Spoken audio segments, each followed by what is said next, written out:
नमस्कार साथियों, स्वागत है आप सबका। शुरुआत करेंगे फटाफट खबरों का सिलसिला। मैं हूं रूपक शर्मा।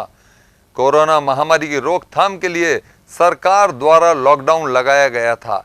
ऐसे में शहर की सभी ट्रैफिक लाइट्स को बंद रखा गया था, लेकिन अब जब अनलॉक किया गया है तो बड़ी संख्या में वाहनों की रेलम पेल एक बार फिर से शुरू हो गई। ऐसे में यातायात पुलिस द्वारा शहर के सभी सर्किलों पर रेड लाइट दोबारा शुरू कर दी गई है। यातायात पुलिस के थाना प्रभारी सुरेश कुमार ने बताया कि वाहनों के दबाव को देखते हुए रेड लाइट को चालू की गई है ताकि लोगों को किसी प्रकार की परेशानी ना हो। हाँ, ट्रैफिक की पहले कुछ व्यवस्थाएं कोविड के दौरान अलग थी। जो शहर में जो सर्किल है उनमें ट्रैफिक लाइटें बंद कर दी थी। कम ट्रैफिक था, वो धीरे धीरे सुचारू रूप से चालू था। कोविड-19 की जो गाइडलाइन थी उसकी पालना के लिए उनको बंद कर दी गई थी और ट्रैफिक कम था, वो सुचारू रूप से चलता था। अब ट्रैफिक बढ़ गया है।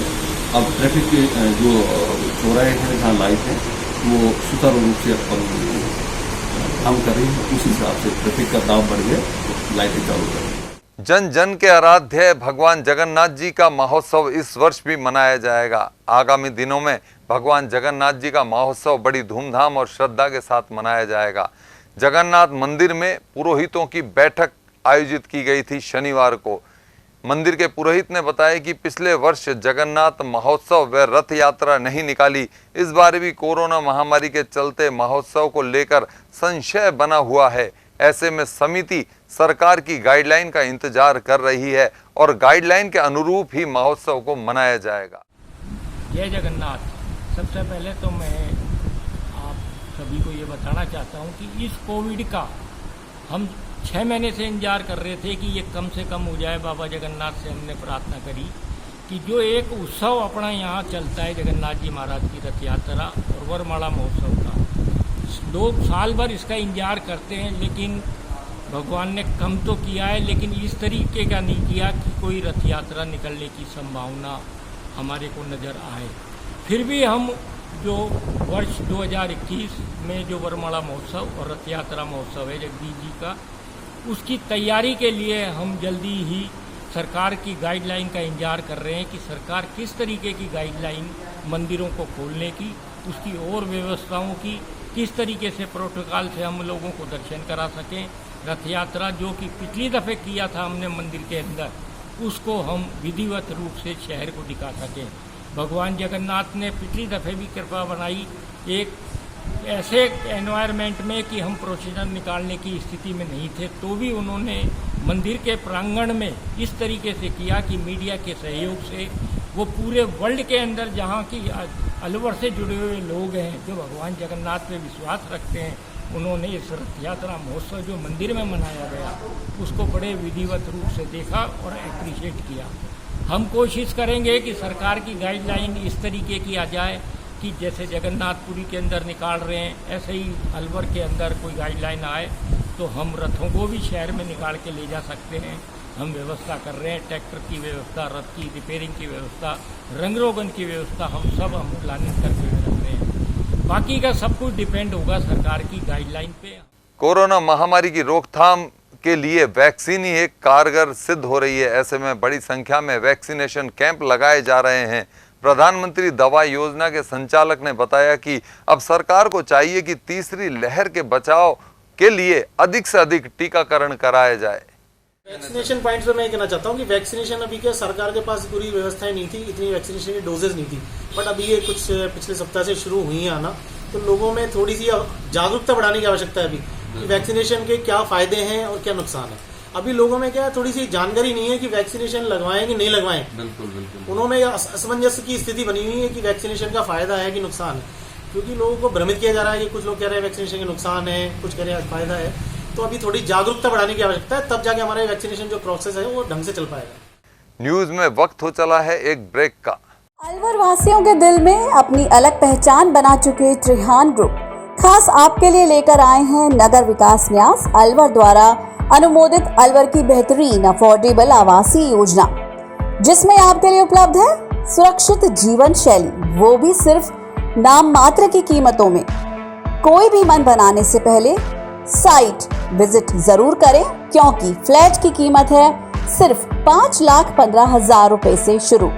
अलवर भिवाड़ी मेगा हाईवे पर स्थित ये टाउनशिप आपके लिए पूरी तरह से सेफ है, जहां आपको मिलेंगी चौड़ी सड़कें, हरे भरे गार्डन, मंदिर और गुरुद्वारा। तो जल्दी कीजिए, सीमित फ्लैट्स उपलब्ध।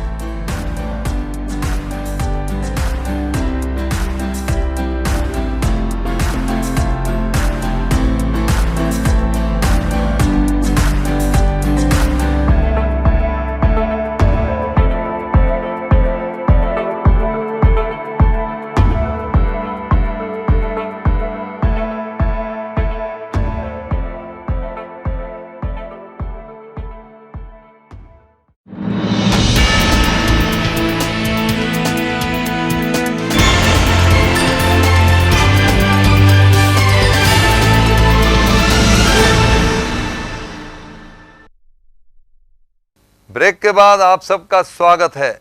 जम्मू कश्मीर के कुपवाड़ा में ब्रेन हेमरेज के चलते अलवर के निवासी हवलदार कल्लू सिंह की मौत हो गई, जिसका नाहरपुर गांव में पूरे राजकीय सम्मान के साथ अंतिम संस्कार किया गया।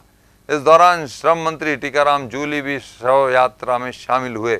उन्होंने भी सरकार की ओर से हवलदार कल्लू सिंह के पार्थिव शव पर पुष्प अर्पित कर उनसे नमन किया। देखिए, सर्वप्रथम तो मैं कल्लू सिंह जी को सत सत नमन करता हूँ।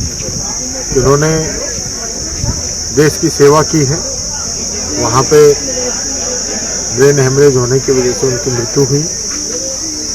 और मैं ये कहना चाहूँगा कि ये परिवार, आज मैं देख रहा था उन छोटे छोटे बच्चों को, उनकी पत्नी को, कि आज उनके जाने के बाद में परिवार एकदम खाली हो गया। परिवार में कोई, जिनके ब्रदर थे उनकी भी पहले डेथ हो गई थी।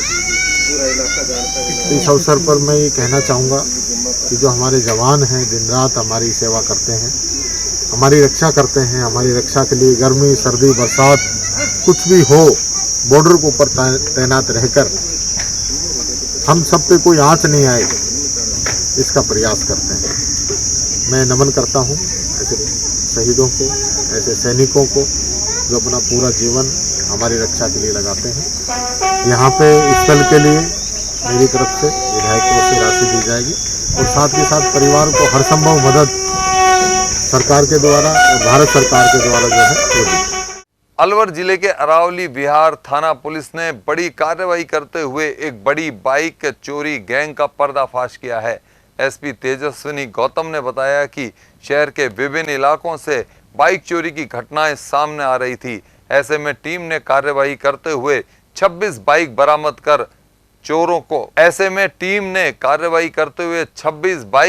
कर चोरी की बाइक खरीदने वालों को गिरफ्तार किया है। इस मामले में एक नाबालिग को भी निरुद्ध किया है। फिलहाल पुलिस आरोपियों से पूछताछ कर रही है।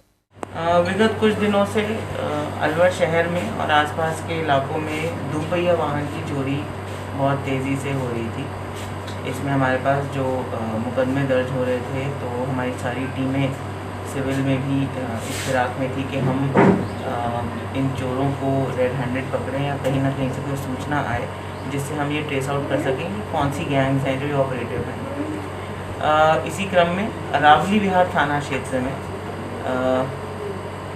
एडिशनल एसपी सीओ ग्रामीण और एसएचओ अरावली बिहार जहीर अब्बास के नेतृत्व में बहुत ही बढ़िया शानदार काम करते हुए कांस्टेबल राजेंद्र की सूचना पर मुख्य भूमिका कांस्टेबल राम कुमार ने निभाते हुए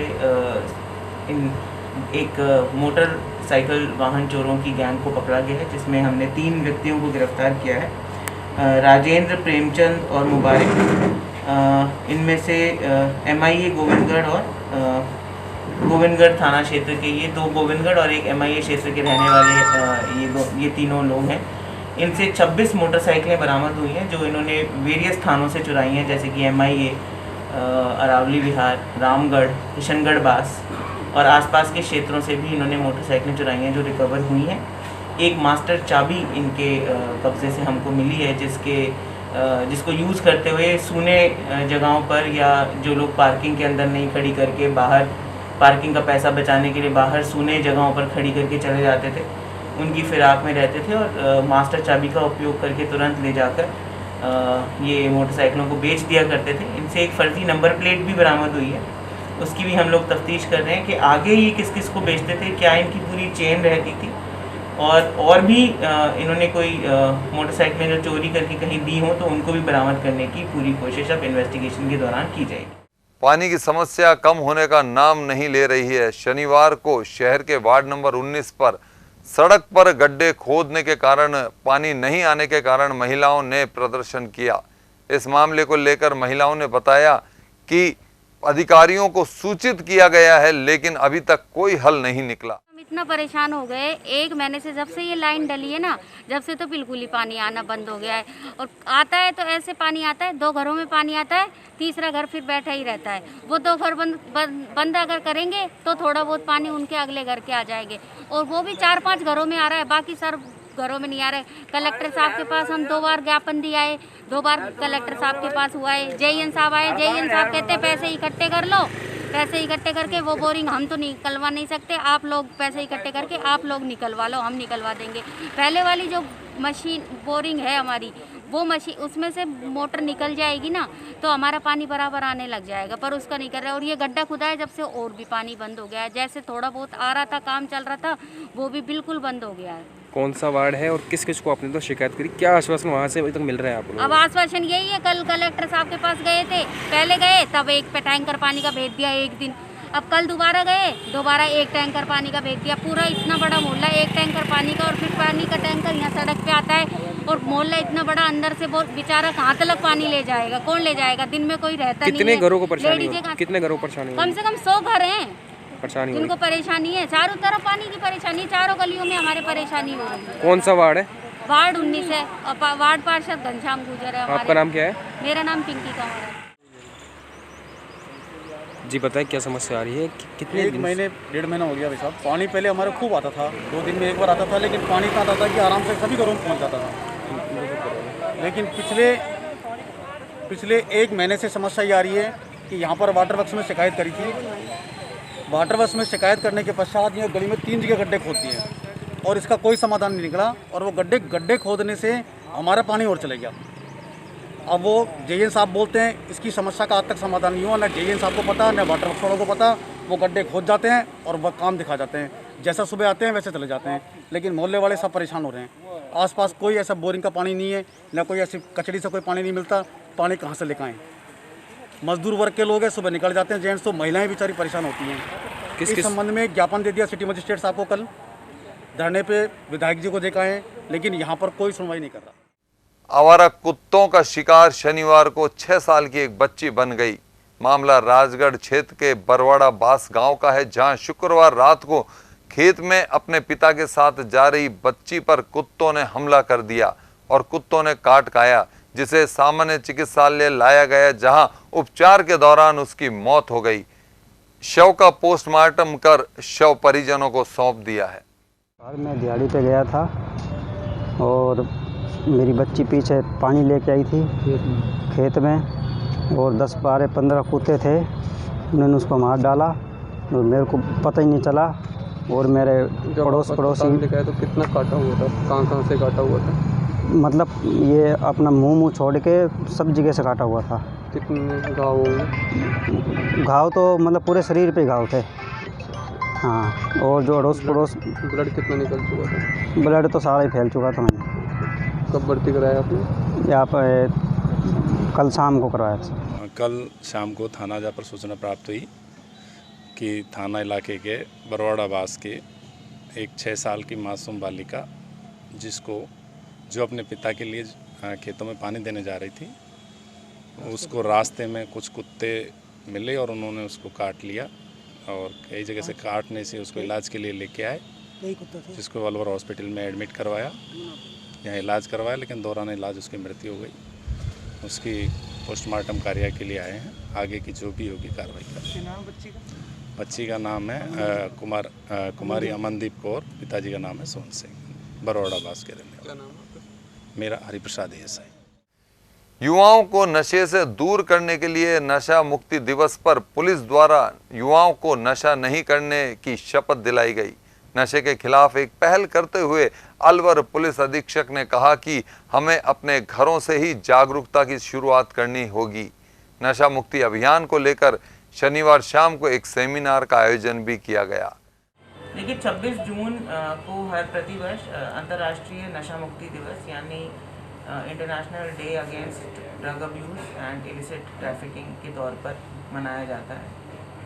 बच्चों में, युवाओं में जो नशे की प्रवृत्ति जो फैल रही है उसको रोकने के लिए, उसके बारे में सेंसिटाइज करने के लिए, जागरूकता फैलाने के लिए और उनकी रिहैबिलिटेशन के लिए ये दिवस मनाया जाता है। इसी क्रम में आज सुबह 11 बजे अलवर पुलिस के द्वारा प्रत्येक कार्यालय और पुलिस थानों में नशा मुक्ति के लिए शपथ दिलाई गई। अगर हम लोग ही सेंसिटिव नहीं होंगे तो हम दूसरों को जागरूक क्या करेंगे, इसलिए अपने घर से शुरुआत की गई। और आज शाम को 4 से 5 एक वेबिनार का आयोजन किया जा रहा है, जिसमें अलवर पुलिस के सारे पुलिस मित्र, ग्राम रक्षक, CLG मेंबर्स और जो नए हमारे इस कम्युनिटी पुलिसिंग परिवार में जुड़े हैं सुरक्षा सखी, इनको भी इससे जोड़ा जाएगा। एक वेबिनार में ADG crime Shri Ravi Prakash Mehra, ADG vigilance जो हमारे रेंज के प्रभारी भी हैं, Biju George Joseph sir, IG Jaipur range हवा सिंह घुमारिया सर और अलवर के ही डॉक्टर MN थारेजा जो 20 साल से नशा मुक्ति के कार्यक्रम चला रहे हैं और IMA के अध्यक्ष भी हैं राजस्थान चैप्टर के, वो भी इस पे मेडिकल एक्सपर्ट के रूप में जुड़ेंगे। रिहैबिलिटेशन और ड्रग अब्यूज़ के क्या क्या इल इफेक्ट्स आपके बॉडी पे हो सकते हैं, हेल्थ पे हो सकते हैं, उसके बारे में जानकारी देंगे। और इस संपूर्ण सत्र को कॉमेडियन और एक्टर ख्याली जो राजस्थान के ही निवासी हैं और लाफ्टर चैलेंज में भी जीते थे, वो पूरा मॉडरेट करेंगे। और क्योंकि वो भी इसी क्षेत्र में काफ़ी काम करते हैं, क्योंकि गंगानगर हनुमानगढ़ में काफ़ी इस तरीके की प्रॉब्लम है, तो उन्होंने इसको मोटो लिया है, तो वो भी हमारा साथ इस पर्टिकुलर वेबिनार में दे रहे हैं। मैं आपके माध्यम से अलवर की जनता से और राजस्थान की जनता से ये अपील करना चाहूँगी कि ज़्यादा से ज़्यादा माध्यम से इस वेबिनार से जुड़ें। इस वेबिनार का सीधा प्रसारण अलवर पुलिस के फेसबुक और यूट्यूब पेज पर देखा जा सकता है। कोरोना अभी गया नहीं है, इसलिए 2 गज दूरी और मास्क है जरूरी। आज न्यूज़ में बस इतना ही। देखते रहिए माध्यम। अलवर वासियों के दिल में अपनी अलग पहचान बना चुके त्रिहान ग्रुप खास आपके लिए लेकर आए हैं नगर विकास न्यास अलवर द्वारा अनुमोदित अलवर की बेहतरीन अफोर्डेबल आवासीय योजना, जिसमें आपके लिए उपलब्ध है सुरक्षित जीवन शैली, वो भी सिर्फ नाम मात्र की कीमतों में। कोई भी मन बनाने से पहले साइट विजिट जरूर करें, क्योंकि फ्लैट की कीमत है सिर्फ 5,15,000 रुपए से शुरू। अलवर भिवाड़ी मेगा हाईवे पर स्थित ये टाउनशिप आपके लिए पूरी तरह से सेफ है, जहां आपको मिलेंगी चौड़ी सड़कें, हरे भरे गार्डन, मंदिर और गुरुद्वारा। तो जल्दी कीजिए, सीमित फ्लैट्स उपलब्ध।